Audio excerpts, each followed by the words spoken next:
Imagine your country is going through a huge political crisis.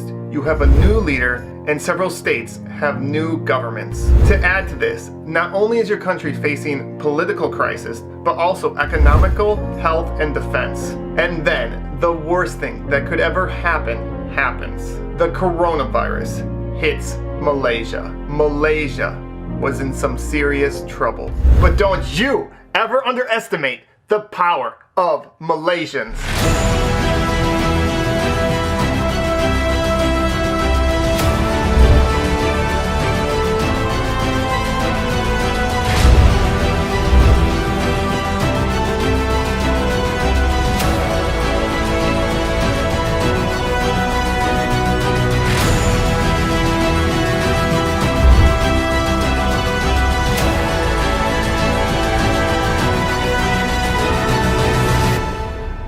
Here are 15 ways that Malaysia did the impossible. Number 15, donations and volunteer organizations. So many people volunteered and so many organizations helped out. For example, Emirat provided healthcare workers with food, AC units, and raised over 3 million ringgit for medical supplies. Number 14, top doctor. Dr. Noor Hassam Abdullah has been ranked one of the top doctors in the entire world at fighting the coronavirus. And not only does he present accurate facts, he's able to do it in a way that gathers support and also keeps people calm as he does it. Number 13, the movement control order and the enhanced movement control order. These things are not easy to pull off, and it took so many people in different organizations to work together to have them work. Number 12, indirect volunteers. There are so many people that helped out and volunteered and did so many different things like food delivery. Number 11, building temporary hospitals. Malaysia was able to build temporary hospitals very efficiently and quickly. For example, the largest agro park in Asia was able to be built into a hospital in 3 days. Number 10, the Tubelay cluster. The Tubelay cluster complied with any order from MOH, and they never complained even though they had to wait long hours in the heat.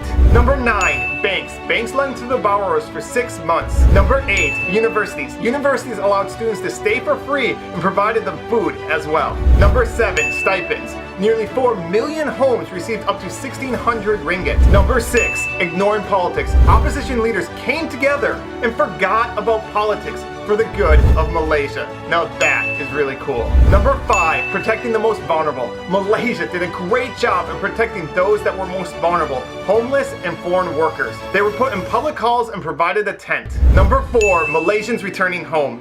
Malaysians returning home from overseas were provided a free hotel, free food, and COVID-19 testing during their 2-week quarantine.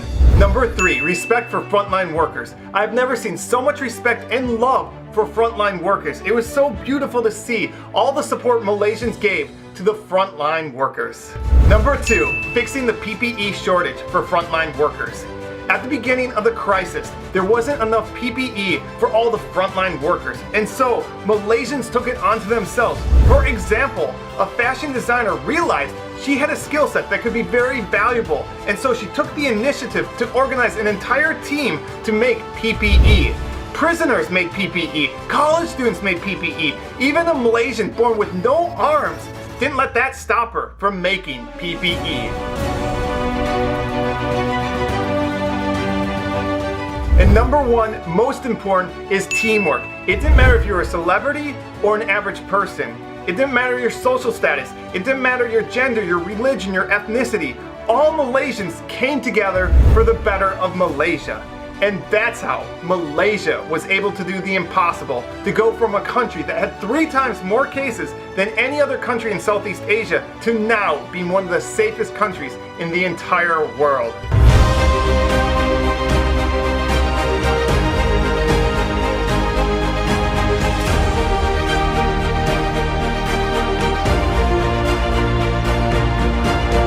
And lastly, I'd like to thank all the Malaysians that helped make this video possible. So many of you wrote to me, sent me videos and pictures, and specifically Pacific Baku, who's a motorcycle rider, let me take lots of his footage, along with Q Productions, who took beautiful drone shots. And you can find links to their channels in the description. So thank you to all of you who helped make this video possible.